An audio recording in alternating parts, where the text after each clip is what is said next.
Hola, mi nombre es Carlos Torrealba y en este momento estaremos hablando acerca del dolor y sus componentes porque estamos en la unidad 4 de la materia Fisiología y Conducta de la Universidad de Acambú. El dolor es una respuesta sensorial de nuestro cuerpo a los estímulos externos que se perciben como dañinos. Están relacionados por lo general con la lesión tisular, que en medicina es un término utilizado para describir a todo estímulo dañino que afecta a los tejidos del cuerpo humano y también la mente del cuerpo humano, que atentan contra la integridad de nuestro mismo cuerpo. Es decir, la lesión tisular es el mismo término de dolor, pero desde un punto de vista sensorial. Es lo que nosotros recibimos para poder percibir si es un estímulo doloroso o es otro tipo de estímulo. Dentro de los estímulos podemos conseguir estímulos externos y estímulos internos. Ya hablaremos de eso más adelante, pero para dar una pequeña pincelada en este momento tenemos los fisiológicos, que son las respuestas, los estímulos sensoriales que recibimos del exterior, que son llevados a la parte psicológica, que es la segunda parte, donde nosotros podemos interpretarlos, internalizarlos y resolver qué es lo que podemos hacer nosotros con ese dolor. Pero también el dolor puede ser interno, ya sea por ansiedad, por depresión, por algún trastorno que hablaremos más adelante, y también por alguna pérdida emocional. Ya sabiendo esto, que el dolor tiene dos tipos de enfoques principalmente, debemos hablar de la psicofisiología del dolor, para profundizar un poco más en lo que ya venimos hablando. En primer lugar, la parte fisiológica es la activación de nociceptores, transmisores por las vías espinales y cerebrales, es decir, la transmisión de esos estímulos a través de nuestro sistema nervioso, ya sea el sistema nervioso central o el sistema nervioso periférico. Así que, en pocas palabras, la interacción del proceso fisiológico con el psicológico la veremos un poco más adelante. Primero vamos a explicar ahora cómo funciona el proceso psicológico en el dolor. El proceso psicológico puede también darse, como ya veníamos mencionando, por algunas ansiedades, algunas expectativas, algunas atenciones que da nuestro cuerpo a las experiencias internas o externas de nuestro entorno, para poder dar una respuesta más adelante. En otras palabras, podríamos decir también que el dolor está conformado por sensación y percepción. Sensación desde el punto de vista fisiológico y percepción desde el punto de vista psicológico. Por sensación, nosotros recibimos el estímulo y lo enviamos directamente al cerebro, y desde el punto de vista psicológico nosotros interpretamos qué es ese estímulo y qué reacción le causa a nuestro cuerpo. Es decir, así se interpreta el dolor desde un punto de vista psicofisiológico. Ahora tenemos algunos mecanismos de control del dolor, porque el dolor puede controlarse internamente sin necesidad de tomar alguna pastilla, algún analgésico o alguna inyección para inhibirlo. En primer lugar tenemos el punto de vista fisiológico, donde se liberan las endorfinas y las encefalinas, que son neurotransmisores encargados de inhibir o controlar el dolor en nuestro organismo, para aliviar los síntomas que sentimos. Luego tenemos los psicológicos, que pueden ser algunas técnicas de relajación, biofeedback, terapia cognitivo-conductual, que nos ayudan a distraernos un poco del dolor, pero también nos ayudan a desarrollar una respuesta emocional madura para este mismo proceso doloroso. También tenemos los conductuales, relacionados más que todo con las distracciones, el mindfulness y los grupos de apoyo entre personas, que reducen la atención al mismo dolor y hacen que nosotros podamos distraernos, y estas mismas conductuales favorecen la liberación de los analgésicos endógenos de nuestro mismo cuerpo, que son los mismos neurotransmisores que ya mencionábamos anteriormente, las endorfinas y las encefalinas. Ahora tenemos algunos trastornos relacionados con el dolor que vamos a ver a continuación. En primer lugar, el dolor puede tener, después de un momento intenso, podemos clasificarlo en dos partes.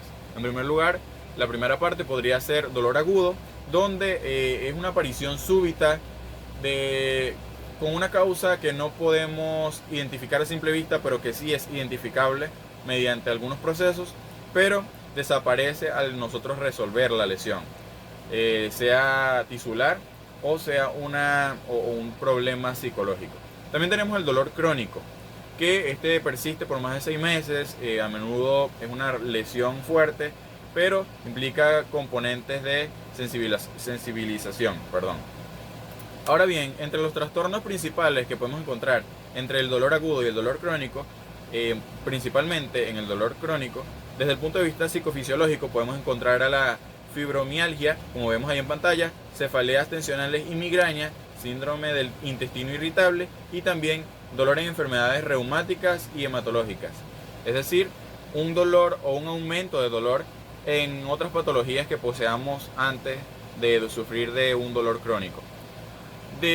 Afortunadamente existen algunos estudios psicofisiológicos para comprender el comportamiento humano al dolor o la respuesta que nosotros expresamos al sentir dolor, y tenemos estos a continuación.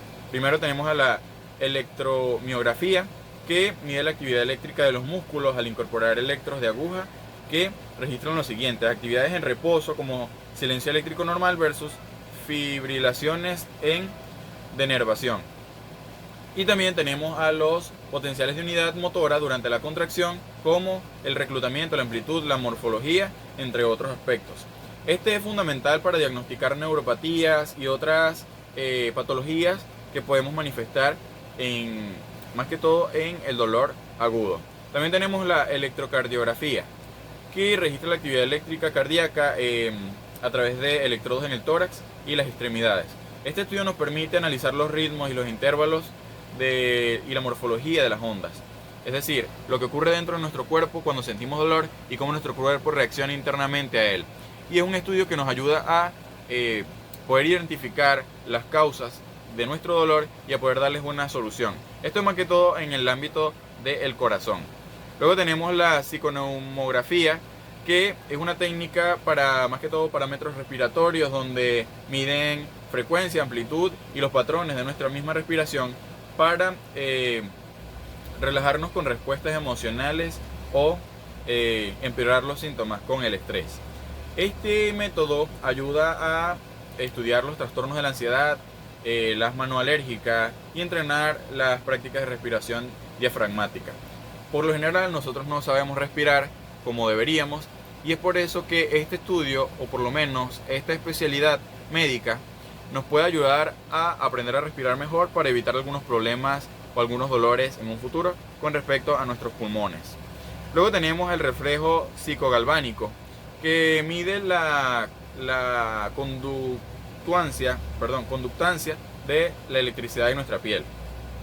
Esta varía con la sudoración que sentimos cuando se activa nuestra parte del cuerpo, nuestro sistema simpático, pero también marca las emociones y el estrés, y es ampliamente utilizado desde el punto de vista psicológico porque implementa el biofeedback y estudios de respuesta emocional. Así que este puede ser un método que está relacionado íntimamente con la psicología, pero que forma parte también de la medicina. Entre estos métodos podemos encontrar algunas variables que no están ahí en diapositiva, pero vamos a mencionarlas. En primer lugar, en el primer estudio podemos encontrar una actividad eléctrica muscular. Luego, en el segundo estudio, que habla acerca del corazón y de los problemas cardíacos, podemos encontrar potenciales cardíacos y patrones de herencia de estos problemas cardíacos.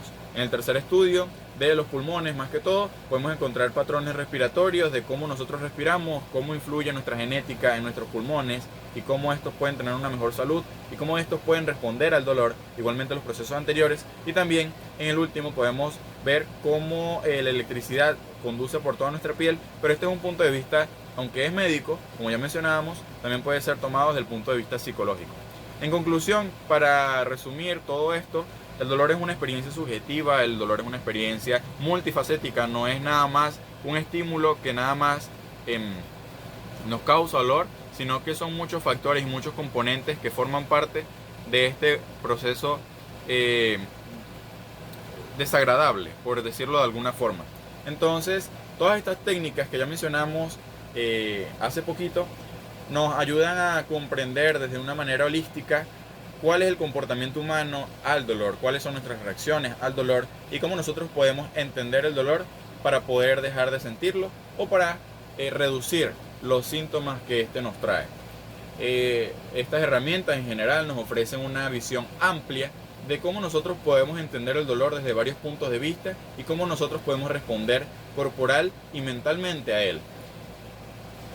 Podemos entender que, recordemos que el dolor no es nada más algo fisiológico, sino también algo psicológico, así que está relacionado con las respuestas emocionales y cognitivas de cada persona.